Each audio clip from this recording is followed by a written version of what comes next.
Hello, boys and girls. Well, first of all, I'd like to congratulate everybody with the upcoming. Today is Orthodox Christmas Eve on the old Julian calendar, which is actually the 24th of December on the Julian calendar. So today we're going to discuss a couple quick things. First of all, the Great Ukrainian Offensive, which, again, this is not it. Let's just begin with that. There's going to be an offensive. They're going to try to launch something, I think, within the next week. They're running out of time. But this is not it.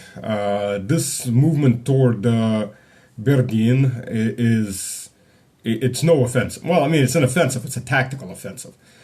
Basically, yesterday, it was carried out by two companies. So you're talking less than a battalion in strength. And they carried overwhelming losses. I mean, it was interesting. Some news leaked out that two Spanish bloggers posted where this offensive was going to happen 2 days ago. And of course, our guys knew about it and they were prepared. And between the artillery and the drone and the attack helicopters, most of these guys never got to even their starting point, in-depth starting point where they were going to break further into Russia, which is ludicrous. Considering the strength they're using today, it's continuing. So basically about the same strength. So we're dealing with an offensive by basically a brigade minus. What's it supposed to accomplish? The maximum it's supposed to accomplish in this case, I would say, is to draw attention away from wherever the main offensive is going to happen. And that's not it. Again, I still think it's going to be northern Kursk Oblast or Bryansk Oblast up to the Belarus border. We'll live and see. Now, Zelensky, who's continuing to haggle over mobilizing 18-year-olds. Well, Syrskyi has asked the government to ban exit for all 16 and 17-year-olds and to do a census of how many 16, 17-year-olds are in the country. By the way, they're also calling back all the people that were invalid status for a re-checkup. So, missing a leg, you're still good enough to lay in a trench and get killed. Missing an arm, you still got an arm that can throw a grenade or stab with a knife. We'll toss you in one, at least, you're good for at least one wave, more or less. And that's what we're looking at. And by the way, if they're talking 16, 17-year-olds, they're preparing for the 14, 15-year-olds. Zelensky and company, they're Satanists, whether they consider themselves atheists or not. But the fact is, none of them are planning on retiring in Ukraine, ever. Look where their families are located, if you have any questions, and their properties. So they're going to play this game literally to the last Slav that's left in Ukraine. Why? Because they're making money off of it. That's all it is. These are people that are as evil gets. I mean, you want to talk about totally black-hearted, cynical devils, satanic bastards? You're looking at them right there. Those are the allies of America, or their proxies and tools, anyways. So, as we roll along, there was an interesting too. Escapes my memory at the moment. The Special Forces guy that committed suicide. Supposedly committed suicide. Outside of Trump Towers, Los Angeles, by blowing himself up in the truck, where he constructed a bomb, right?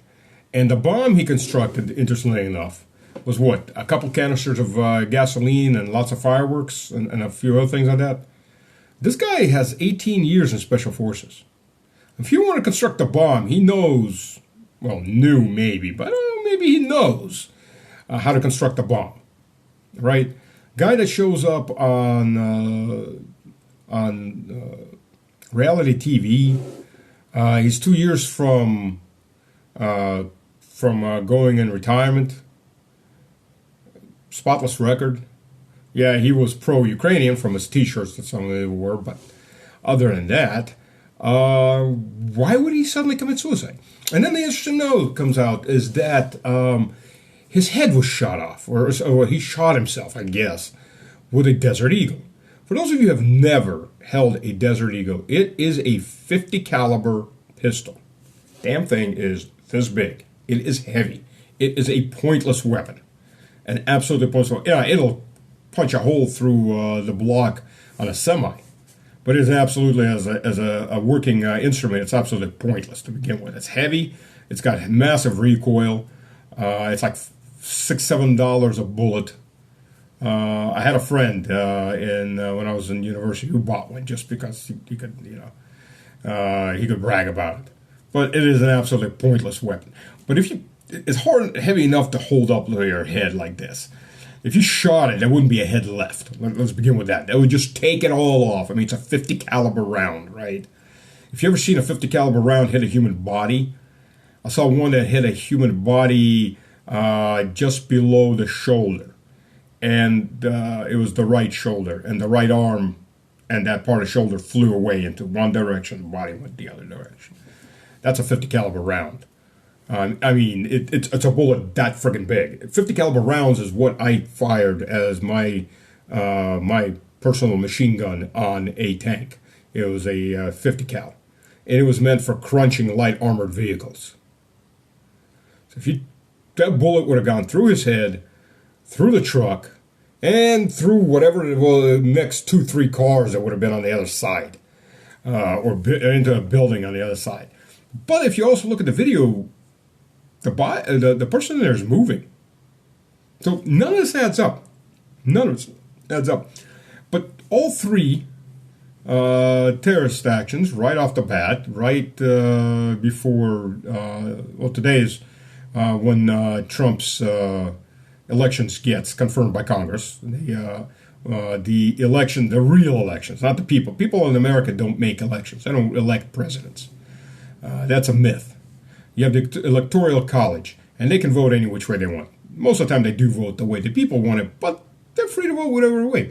And the way the founding fathers in America wrote that down is that so that no populist comes in there and leads the people away into some... The reality is so they always control what the vote is. Because if the people decide they don't want the people that are in power and they want to vote something more radical, it doesn't matter. Because you don't get the say. We control the people to get on your ballots from beginning to end. We control how many parties are in, 2. We control, in the end, who gets in. So, yeah, that's democracy, baby, or republic. Actually, represented republic for you, baby.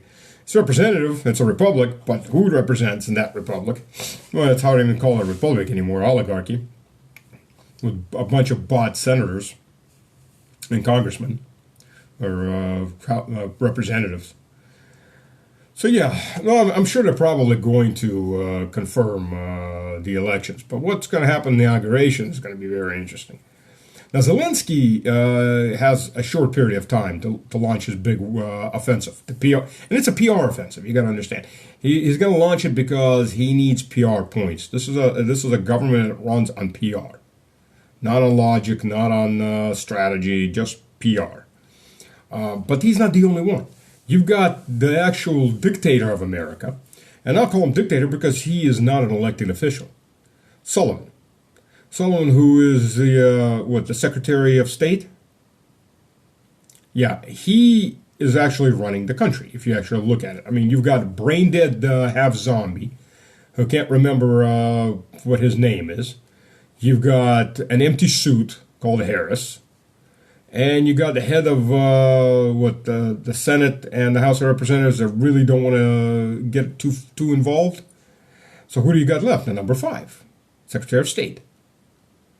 A guy that's really bought off on his own propaganda. And a guy who's, by the way, looking at possibly starting a war with Iran before Trump gets in there. They're going to do everything they can to screw everything up as much as possible and make sure the war keeps rolling. Because the bucks keep coming. So this is going to be very interesting. Next week, 2 weeks. So we'll live and see. We will live and see how things roll. On the Russian side, as I said, today is Orthodox Easter, midnight service liturgy for Orthodox Easter, Orthodox Christmas, midnight service. So for those who believe in God, who can make it, they'll make it. We normally go, it goes normally to about 2 in the morning. So, to everybody, I wish you a happy holiday, a happy Christmas. And Christ is the reason, as they say, for the season. There is no other reason. And I like the way actually things have turned out, because the 7th of January is actually the 25th of December on the old Julian calendar. But because the government switched, under the communists, the government switched to the Western calendar as the official calendar, but the church stayed with the old calendar. So it happens now that New Year's comes before Christmas. But what happens is all the presents, all that stuff all the commercial stuff is done on New Year's. And Christmas remains a religious holiday.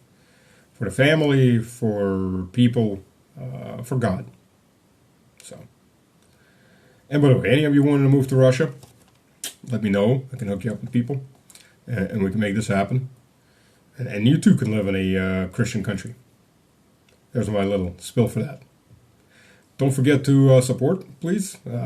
Hit like and spread the video. Cheers. Merry Christmas.